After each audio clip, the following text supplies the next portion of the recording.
Time now for Michigan's #1 outdoor radio show, Mike Avery's Outdoor Magazine. Outdoor Magazine is brought to you by Jay's Sporting Goods, the Yider Insurance Group, Forward Corporation and T.R. McTaggart, Angler Quest Boats, Security Credit Union, Garber Chevrolet, and by Michigan Brand Meats. Now, here's Mike Avery.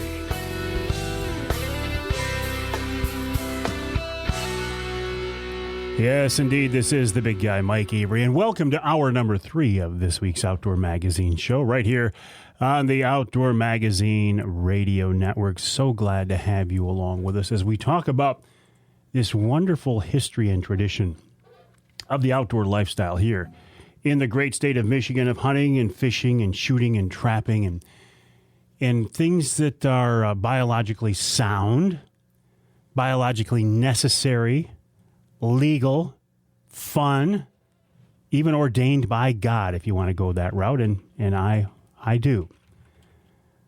But it's a way of life that many of us have enjoyed since we were kids, right? This is how a lot of us learned about the outdoors, was from our parents or our grandparents. Not in all cases, but in a lot of cases, that's the way we learned, and those are the traditions that were passed down. Now, what were the traditions in your family? Was it more of a hunting family or a hunting and fishing family? And if you were fishermen, were you salmon fishermen or brook trout fishermen or bluegill, perch, crappie, whatever?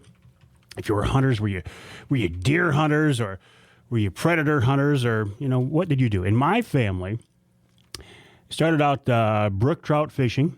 My dad taught me how to fish Cedar Creek. For little tiny brookies. And then we went over to Duke Creek and fished for browns. And then we went over to the Rogue and fished for and Grand and fished for steelhead. And then we got into fishing the big lake for salmon. And then it was walleye. And that's kind of where my passion is these days, over on walleye. As far as hunting, the progression in my case was, well, my dad taught me how to hunt squirrels and how to hunt rabbits. And that's what I chased for a while. And then back then we had a lot of pheasants. I chased pheasants, and then we got into some deer hunting. Now, these days, I'm more likely to be turkey hunting or bear hunting, but back into deer hunting as well. One thing I haven't done lately at all has been rabbit hunting, and that's kind of a shame, because when you think about chasing bunnies with beagles, that is a big part of our Michigan outdoor heritage. There's nothing like the sound of hearing some beagles chasing rabbits out in front of you. Corkey Legue knows this better than just about anybody. Corkey grew up in one of these families where the tradition was chasing bunnies with beagles, and he still practices it today, and he's with us now on the Outdoor Magazine phone line. Corkey, how you doing? Pretty good, Mike. How you doing today? Wonderful. Listen, are you a deer hunter too? I used to be more so, and the older I get, I kind of just like to watch them more than I like to eat them. Well, nothing wrong with that at all. So, do you guys? You're not rabbit hunting yet, are you? I mean, the season's open, but do you wait and really get serious about it here coming up? Yeah, we wait. All of us guys wait till after gun season's pretty much done. Just because it's such a short season for the guys, and it's such a passion. And as hunters, we all look out for each other. So we have a pretty good season, so it's just best. And we don't want to make anyone mad. Well, and I get this, but explain, how would you make somebody mad by chasing rabbits right now? Well, what happens is the hounds, they can't read. And so when they come to that property line, they don't see those signs, and, they just go right on through. And sometimes the deer hunters get a little sore. But we have seen where we were running dogs, and a guy shot a trophy buck, and it was down towards Lapeer. And the hounds were circling. And he said he saw this deer pass through, and at first he said, I felt a little sore, like they just bumped my deer that I would probably got a shot at. And he said as the dogs were circling the rabbit, he said he was watching that deer watch the dogs. And he said that deer come right up by him and was looking back at those dogs running that rabbit, and he got a great shot on him. So it worked out in that case. It did. Corkey, tell me a little bit about your background here. You guys used to be really, you were raising these dogs, you were training these dogs, you were breeding these dogs. Are you still in it at that level these days? I'm not. A lot of my friends, we kind of... my whole family was very involved with beagles our whole life. It started with my dad.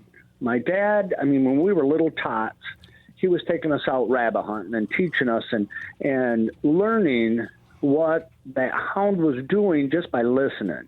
And my brother and I, my brother's a few years older than I am, and the two of us, it's always been said we have good hound sense. But that was passed on from my dad teaching us. The man knew hounds very well. And so as we grew, a true houndsman can recognize the flaws or the faults in his breeding program and correct them. And that's what separates the difference in houndsmen. So, anybody can have a beagle, they can have 20 beagles. But when you really understand what's happening, then you start to, my dad taught us you can hear when that hound is pulling the pack over the end of the line, and he's creating faults, as a better term. And then as we, had learned all this stuff, then a friend of mine, Lee Beebe from Millington, he was like, boy, you guys should come to these field trials because it's so much fun because you're really measuring those hounds. And so that's how it all got started into the competition, and we loved it for a lot of years. Hound sense. I love that term. Yeah, it's just the common sense of knowing what they're doing and being able to have that ear to hear it. And there's also a term called kennel blind. Now, what that means is just the opposite. You don't see the flaws that's happening, so you keep breeding those same dogs and creating those same flaws, and then they spread out. People are selling these dogs that have these flaws. So you got to be able to be sharp on that. What type of flaw are you talking about? A physical flaw or a flaw in the way that they hunt? And it's a flaw in the way they hunt. Some of the main factors with beagles is if they're going to be running in a pack, which basically beagles are pack hounds, but they do fine on their own as well. Now, so in a pack, you want them to be fluid and run together and complement each other. And the least amount of breakdowns, which is when they lose the rabbit and they have to find the line again, you want that to be as smooth and fluid as possible, but still at a pace or speed where the hounds or the pack has the control. The rabbit does not have the control. And if they're going too slow, now the rabbit has time to play tricks and mess with them. So those flaws would be like a dog that when the rabbit makes a turn, and sometimes hounds will just keep barking and carry over the end of the line, and it pulls that whole pack out, then they got to find it. That's a flaw. Or another flaw is when they're getting started, it's called cold trailing. Now, in the competition world, that's not acceptable. But in the hunting world, it doesn't really hurt. But what happens is they're barking where there's mild scent or old scent, and the rabbit hasn't been jumped or flushed up yet from where it's sitting. So those are some of the flaws that you try to eliminate in your breeding program. You want them to work good in a pack and keep the things, rolling smooth. Man, Corkey, there's a lot involved in this. Well, and that's why, a good beagle, buying a good beagle from a reputable kennel that has hound sense, for a better term, you can spend some money. I had one dog that a man offered me $10,000 for. And the sad thing is I turned it down. But she was a very good dog. Was she? Yeah, there was something special about that dog then that made you make that decision? Yeah, well, in the competition world, this man was one of the judges. He was from Ohio. And he told me, he said that it was the best beagle he has ever seen consistently. And he said, as far as I'm concerned, that is a perfect dog. Wow. Yeah. Now, I had a man that come from Ohio one time because I used to breed a lot of beagles, and my brother and I had a theory that we wanted to breed above average beagles consistently. And that way we were bettering the breed.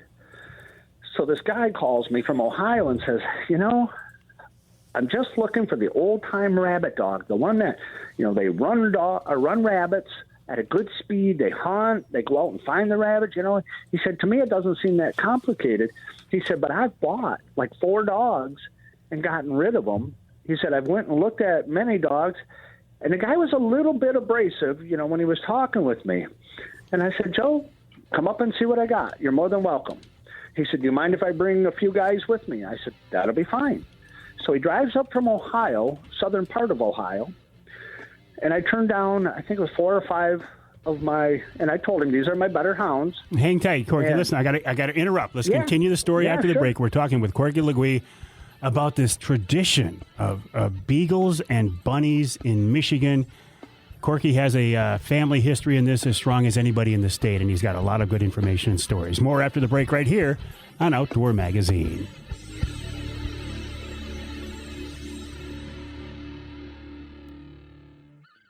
The folks at Yider Insurance Group know you have lots of money invested in your hunting and fishing gear, and they want you to be protected. The Yider family has been in the insurance business for more than 75 years, and they build a reputation for taking great care of their customers. As a full-service agency featuring auto owners insurance, Yider can insure your fishing and hunting gear, your boat, snowmobile, ATV, and trailer, just about everything you depend on for your outdoor adventures. Yider also specializes in protecting outdoor-related businesses, from fishing guides to shooting ranges, anything for the great outdoors. The folks at Yider can help you because they're hunters and anglers themselves, and they know what we need from an insurance company. For more info, go to their website, huntingandfishinginsurance.com. That's huntingandfishinginsurance.com. Or call them toll-free at 800-975-6473. I trust the Yider Group and auto owners for all my insurance needs, because with Yider and auto owners, you've got friends in the outdoor insurance business. Everybody needs to put gas in their tank, so the next time, why not save money with fuel rewards from Forward Shell convenience stores? With fuel rewards, you'll save at least 5 cents a gallon on every fill-up at the 26 Forward Shell convenience stores. Plus, you can earn additional savings with select products and special offers at those Forward stores. You can save 20, 30, even 40 cents a gallon. And the more you use fuel rewards, the more you can save. I use the Fuel Rewards program every time I stop by a Forward Shell convenience store. And you can too. Go to fuelrewards.com. That's fuelrewards.com. You can also download the Fuel Rewards app on your phone. The Fuel Rewards program at your local Forward Shell convenience store. A great way to save money every time you fill up. To learn more, check out forwardconvenience.com. That's forwardconvenience.com. Food plots are a big deal these days, and nobody knows food plots better than the folks at Michigan-based Killer Food Plots. Company owner Nick Percy has worked hard to develop premier whitetail habitat for almost 3 decades. That experience, combined with expertise in building healthy soil and choosing the right seed, will produce the results you're looking for. KFP's natural-based Groganics Fusion Fertilizer and Retain Moisture and nutrient-absorbing pellets can give you the edge in creating food plots to attract and keep deer on your property. Check out their website, killerfoodplots.com. That's killerfoodplots.com. Killer Food Plots can help you get your soil where it needs to be to produce lots of healthy, great-tasting food for wildlife and cover crops to screen your plots and even direct the deer where you want them. This year, take your food plots to the next level with Killer Food Plots. killerfoodplots.com. It's a complicated world we live in. Right about now, I'll bet your head is spinning like a tornado with news and opinions and conflicting do this and don't do that recommendations. Some days, you just want to throw up your hands, go to the woods, and stay there. And you know, that's not a bad idea. Jay's Sporting Goods encourages you to get back to your roots. Do some simple, traditional things for a while. In Michigan's great outdoors, space is one thing we have plenty of. So put as much social distance as you like between you and everyone else, including all your social media pals who somehow just recently became experts on every topic. And one more thing. Before you head out, head into Jay's Sporting Goods. Because even though there are shortages of a lot of things these days, Jay's has just what you need to make the most of your escape to our beautiful wide open spaces. It's the gateway to social distancing the way God intended. Jay's Sporting Goods, Clare and Gaylord.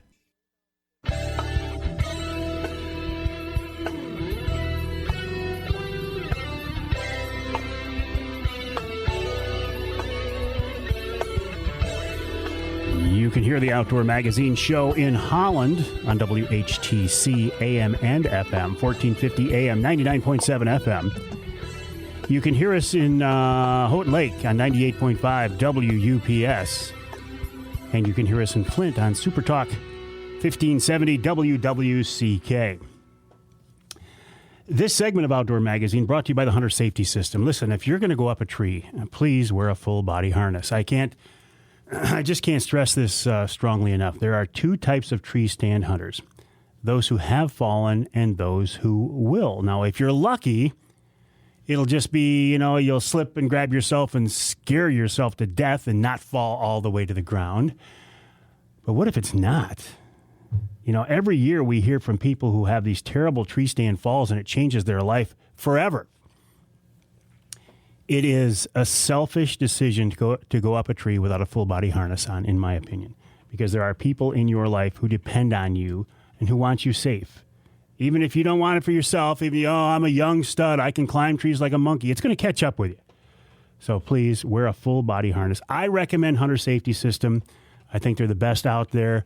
But if not, Hunter Safety System, please, somebody's. But check out the website, huntersafetysystem.com. That's huntersafetysystem.com for more on that. Talking right now, though, about a Michigan wintertime outdoor tradition, Beagles and Bunnies. If you have ever hunted rabbits behind a pack of beagles, you know exactly what I'm talking about. The sound, the camaraderie, the fun. Corkey Legue knows this inside and out. His family has grown up in the beagle business. And Corkey, you were telling me the story before the break about these guys who came up from Ohio. How'd that end up? Well, so I put those hounds down, and right away, they're gone, and one strikes, and they packed in, and where we were at was on the back of a farm next to a railroad track. So we got to get up on the railroad tracks, and we watched the rabbit come across the tracks different times and around, and they're watching those hounds come through on the line, and the man turns, looks at me, holds out his hand, and he said, "You are a man of your word. Your dogs are exactly what you said they were." He says, so anyway, through the years, that man, Joe, had bought 5 different young hounds from me. And as far as I know, he's still probably breeding from them. So that goes back to the hound sense. And, there are local guys. There's a couple guys here between Vassar and Millington, Gary King and Rich King. They are actually in the process. Last I knew, they were going to take 40 acres of their farm and build a training pen. And that way people can bring their dogs to their place to train. Now, in the years past, I used to have a 7-acre training pen for puppies, but it wasn't good for running much bigger than that. They would kill all the rabbits in a little pen like that. Yeah. But a 40-acre pen is nice. And that saves a lot of work for the guy who doesn't really know how to train that dog all the way. How much training do you as the person do, and how much does the dog know instinctively, and how much does a dog learn from other older dogs? Well, the best thing you can have is a solid pack of quality dogs to bring your young dogs in so they don't learn bad habits. Bad habits are barking too much, running over the end of the line, cold trailing, just some of those character flaws. Because, see, when you have a pack of hounds that are ironed out, or even a couple, if that pup's doing something, those old dogs will tell on them. You know, you can kind of measure by what they're doing. Now, a story that comes to my mind was I had this young female down with one of my old females. And the young female, she struck the rabbit, and they started running. My old dog was in there with her, and they're coming at me. And I look, and here's this 10-point buck and this doe come running right by me. I'm like, okay, no big deal, because my old dog's in there. Well, here they come, right up that same path, and I'm like, oh my gosh, the young dog struck a deer, and my old dog joined in. I couldn't believe it. It just broke my heart.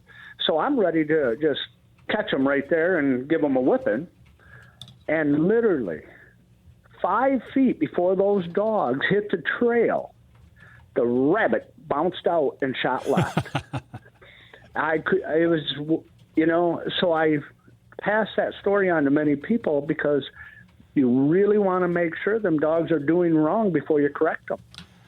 How do you keep a dog who is a hunting critter, a hunting creature? How do you keep them from getting on the trail of a coyote or a fox or a deer? Well, a well-bred beagle a lot of times won't, but it was told to me many years ago, beagles are hounds and hounds chase. You have to teach them what you want them to chase. Because a lot of guys through the years used beagles to hunt pheasants. A lot of people don't know that. I didn't know that at all, Corkey. Yes. And I've had many of my own that will run a bird. One of the beagles I grew up with, an old dog named Tiger. Wasn't real fast. It was my dad's dog. And I was probably about 12 years old. I went out behind our house, and he started barking, and I noticed he was barking different. And all of a sudden, a grouse flew up into the tree. Well, I shot it. So I was like, holy smokes, I got a partridge. I got a grouse. I was tickled to death. Mm-hmm. So I got this in my pouch. A few minutes later, same thing. I get 2 of them. I couldn't, for a 12-year-old kid, that was amazing. So then I ended up getting 2 rabbits and 2 grouse. I went home like I was a big deal. So, but again, it depends on what you want to allow. Now, my dad at that time didn't mind if his dogs bumped a bird once in a while. But, you know, in the competition, you can't have that. That's not allowed. So we bred and corrected to keep those, you know, those properties away, I guess is the best way to say it. You were talking earlier about the pack of dogs, the pack of beagles when they get on a rabbit. Is there an ideal number, an ideal size for that pack? You know, I personally like 3. That's to me. You got 3 hounds down. Your breakdowns are going to be pretty short because you got 3 good dogs down. If there's a loss, one of them recovers it. As soon as that dog barks, the other 2 go with it. So I like 3, and that's where I was going to mention, you know, not everybody has or wants to own 3 beagles. So what you do is you get friends that have beagles also, or you become friends with guys that have dogs. And now that camaraderie is like amazing. We used to run our hounds, and we might have 10 beagles down, and there might be 10 guys. And we would run in the evening, and back in the gravel pits, we might start a little fire and sit around the fire and listen to the hounds run, because most houndsmen can tell what's happening with their ear. And some of the greatest, you know, times are spent. It's camaraderie.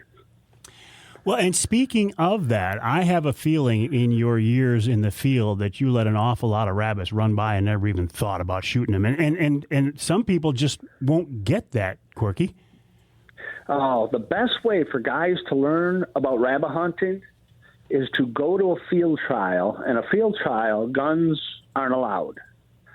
So they get to see what these dogs do, what the qualities are, what they're supposed to be like, and they can talk with guys that live beagles.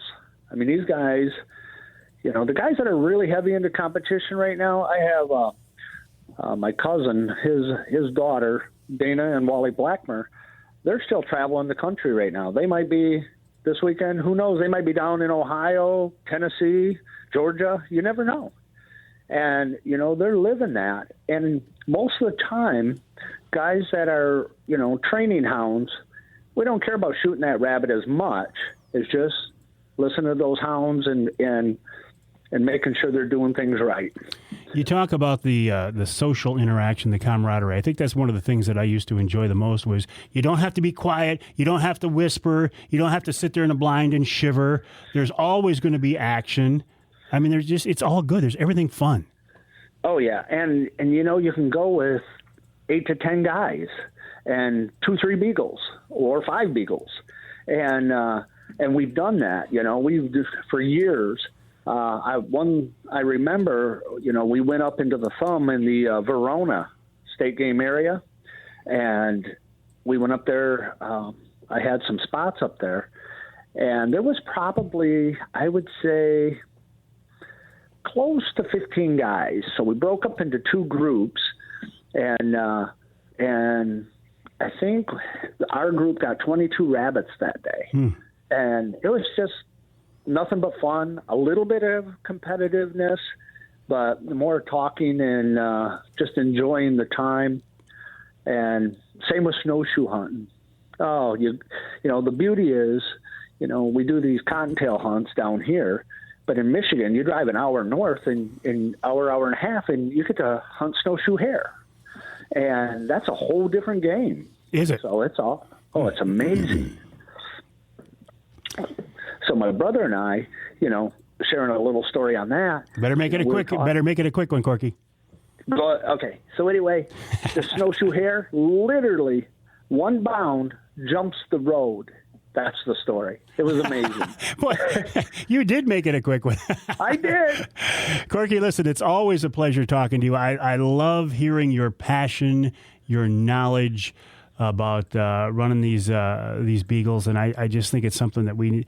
You know, this year especially, where everybody's trying to get back to their roots. What better way to get back to your roots than running beagles on bunnies? So, Corkey, I appreciate your time. Thank you as always. Yes, and Mike, give my phone number to anybody, and I will get them connected with beagle guys. All right. What I'll do is, if anybody wants to get in touch with Corkey, send me an email to mike@mikeaveryoutdoors.com, mike@mikeaveryoutdoors.com, and I will get you hooked up with Corkey. Hey, also, just a reminder, Outdoor Magazine brought to you in part by Suspension Max. Suspension Max are the guys. They're in Bay City, but you can find them online at suspensionmax.com, MAXX, and there are dealers across the state. These are the guys who leveled my Garber Silverado, lifted it up a little bit, allowed me to put bigger tires under there. The ride's better, and it certainly looks better. Check them out online at suspensionmax.com, suspensionmaxmaxx.com. We'll take a break. More coming up right here on Outdoor Magazine.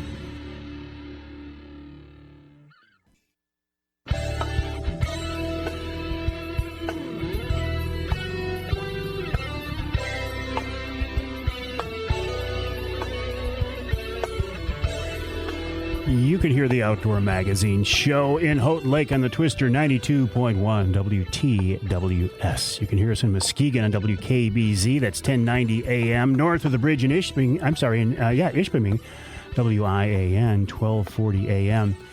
And in Saginaw on our flagship stations, News Radio 790 WSGW and 100.5 WSGW FM. I say flagship with no disrespect to any of my affiliates, but I am in the studios of WSGW right now. I have a very close working relationship with these folks. Pat Johnston in here with me doing a wonderful job. As always, Pat, I do appreciate it. This segment of Outdoor Magazine is brought to you by Reader Landscaping. Reader can take care of your lawn and property because it's your nature and our nurture. I came home last week at a pleasant surprise. The guys at Reader were there, and they were working around the yard. I said, what are you guys doing? I thought you were done. They said, this is our final fall cleanup. I didn't know they were coming back one more time. So they got everything ready for the wintertime. I will not be using them for snow removal because I don't have that much snow to get rid of. You know, there's not that much to shovel or plow. But if you're looking for snow removal, the folks at Reader can help you out with that as well. Check them out online at readerlandscaping.com. That's Reader, R-E-D-E-R, readerlandscaping.com. I enjoyed hearing Corkey's stories about running Beagles and Bunnies. And that's kind of I don't know, in some ways, isn't it kind of a common theme for this week's show, kind of this reconnection with the outdoors? And I talked about this last week as well, this reconnection with the outdoors, how there's a renewed interest in the outdoors. Maybe one of the good things to come out of a bad year. License sales are up. People are looking for ways to get back to the basics. People are looking for ways to reconnect with their family history and tradition. And for many of us, this family history and tradition involves the outdoors.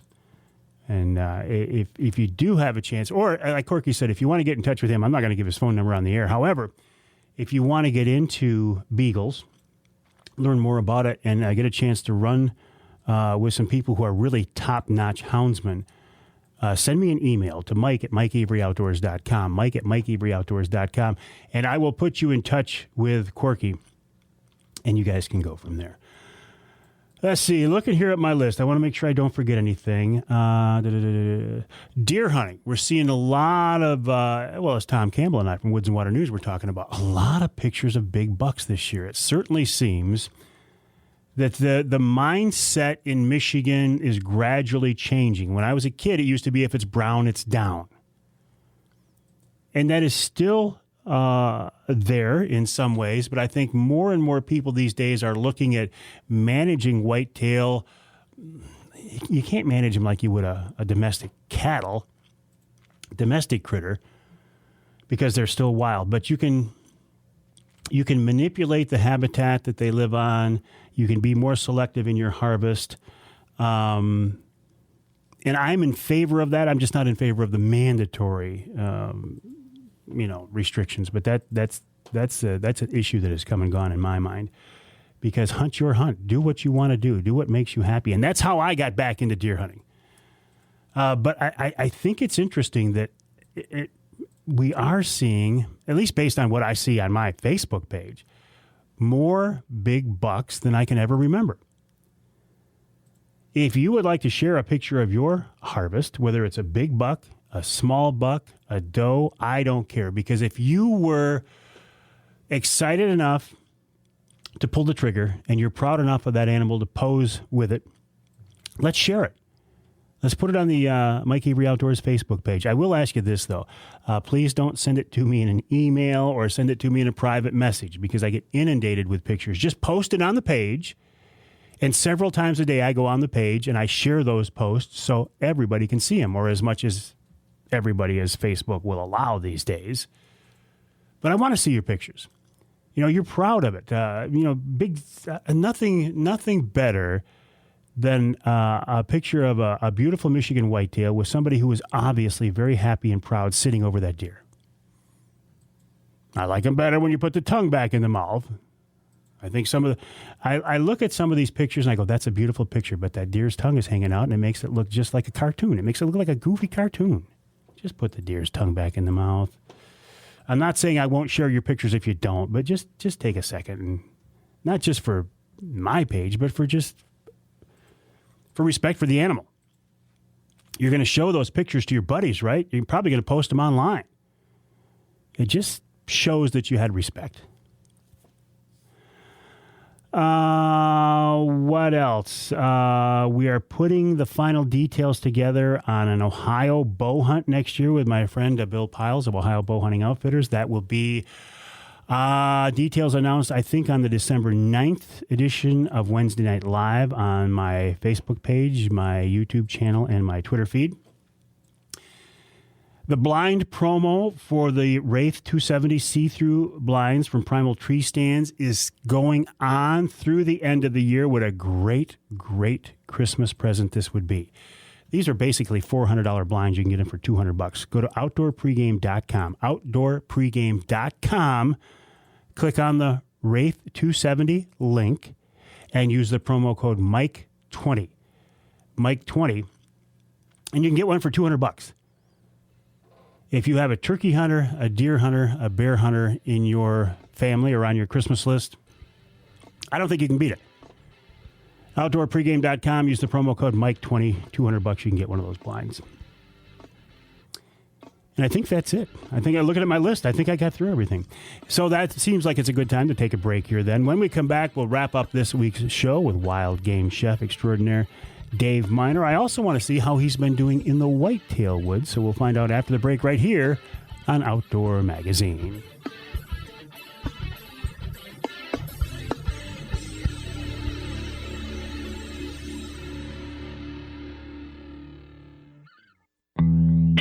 By now, you know all about Angler Quest boats. The center console design, binary wall system, and smooth ride with lots of room have anglers convinced a pontoon can be a great fishing rig. And the folks at Michigan-based Angler Quest continue to make their boats even better. Now the signature rocket launcher arch can tilt down. That's great for high water levels, trailering, and storage. Also, there's a new panfish model that's perfect for smaller inland lakes. The popular Pro Troll models continue to dominate big water for walleye, salmon, and trout, and the family fish can keep everyone happy whether fishing or cruising. All Angler Quest boats are designed by fishermen and made in Michigan by skilled craftsmen using the latest technology. You can learn more online at anglerquestpontoons.com. That's anglerquestpontoons.com. With more models, upgraded designs, plenty of features, and bigger outboards, this is the perfect year for you to join the Angler Quest family.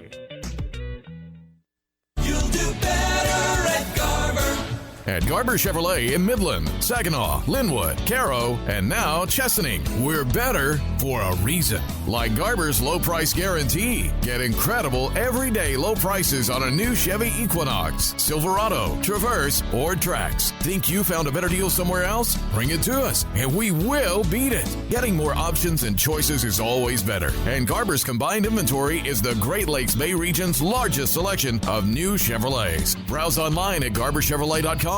Then use our Buy From Home feature to purchase entirely online. And Garber Chevrolet's customer service is in a class of its own. We always put your needs first. Better prices, better selection. There's a reason why you'll do better at Garber Chevrolet in Midland, Saginaw, Linwood, Caro, and now Chesaning. Home with a low price guarantee. Online at garberchevrolet.com. Chevy, find new roads.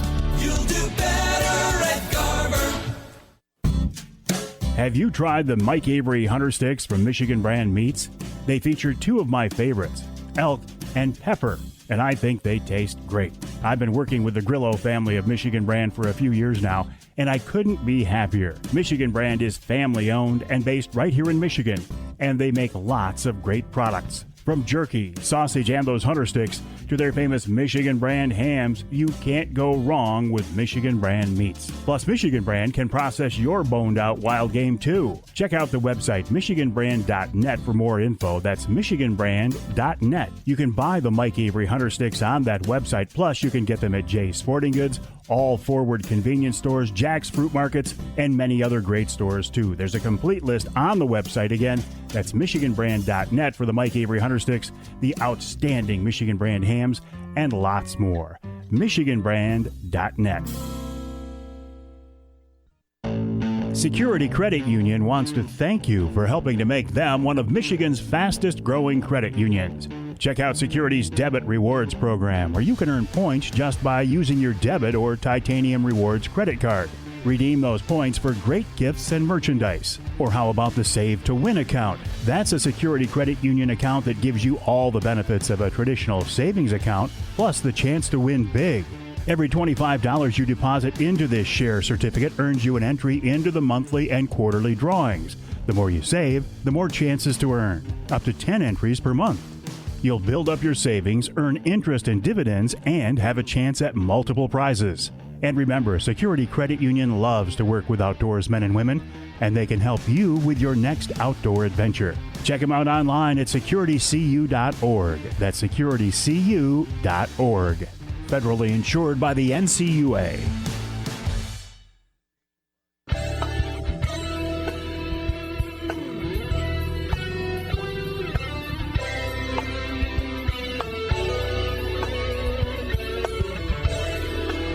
Welcome back to Outdoor Magazine. My name is Mike Avery. So glad to have you along with us, and so glad to have the support of the folks from Wilds Plumbing and Heating. From plumbing, heating, air conditioning, sump pumps, ductwork cleaning, you name it, folks at Wilds can help you out to keep the mechanics of your house running smoothly, to keep you comfortable in even the worst weather.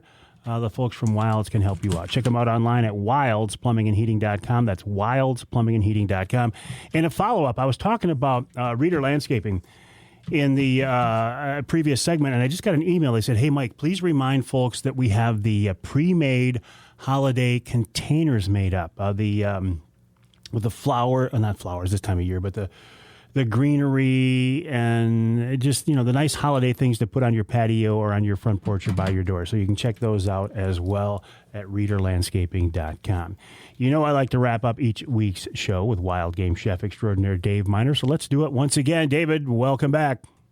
How's it going, Michael? We're doing good. I'm doing great. We got our first snowfall this week. Dave, did you guys get snow there too? Yeah, we got about 3 inches. How was it? Hey, good for deer hunting, right?